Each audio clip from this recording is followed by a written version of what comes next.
बच्चे स्कूल से आने ही वाले होंगे, उनके लिए खाना पकाया है कि नहीं? सुबह से कपड़े ही धो रही थी, बस अभी फारिग हुई हूँ, अब खाना ही बनाने जा रही थी। अरे 2 जोड़ी कपड़े धोने में सुबह से दोपहर कर देती है। किसी बात की कोई फिक्र ही नहीं है, ना बच्चों की फिक्र है ना अशोक की। खुद तो पूरे दिन खाती ही रहती है और बच्चों को भूखा रखती है। आज उनकी माँ होती तो कितनी प्यार से रखती उन्हें। बेचारे की जिंदगी खराब हो गई।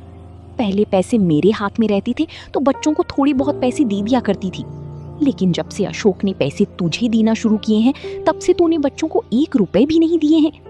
बिना माँ के बच्चों को कौन पूछे। पहले 1 रुपए की मिठाइयाँ खा जाते थे, अब देहली देहली को तरसते हैं। शर्मीली बिना कुछ कहे रूपाली की सारी बातें सुनती रहती है। बेचारी कभी उल्टा जवाब नहीं देती। एक कमरे में जाकर खूब रोती और अपने नसीब को कोसती, लेकिन रूपाली को शर्मीली पर बिल्कुल तरस नहीं आता। वो छिप छिप कर उसकी बातें सुना करती। शर्मीली रूपाली को देखकर कांपती रहती थी। एक दिन शर्मीली ने अपने पति से कहा, आप जरा जीजी को समझा दीजिए, क्यों मेरे पीछे पड़ी रहती हैं? तुम्हें कुछ कहा है क्या? रोज ही कहती हैं, बात मुंह से निकालना मुश्किल है।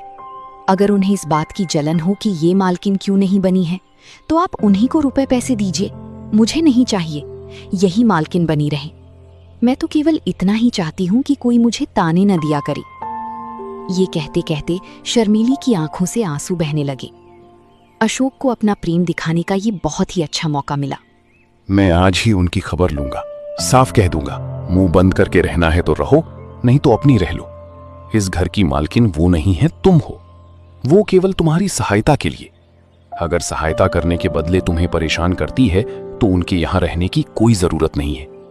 अरे मैंने सोचा था कि विधवा है, अनाथ है, पांव भर आटा खाएगी, पड़ी रहेगी। जब और नौकर चाकर खा रहे हैं तो वो तो अपनी बहन ही है। लड़कों की देखभाल के लिए एक औरत की जरूरत भी थी तो रख लिया, लेकिन इसका मतलब ये नहीं है कि वो तुम्हारे ऊपर राज करे। लड़कों को सिखा देती है कि जाकर माँ से पैसे मांगे। लड़के आकर मेरी जान खाते हैं। घड़ी भर लेटना मुश्किल हो जाता है। डांटूं तो वो आंखें लाल पीली करके दौड़ती हैं। मुझे समझती है कि लड़कों को देखकर जलती हैं। ईश्वर जानते होंगे कि मैं बच्चों को कितना प्यार करती हूँ।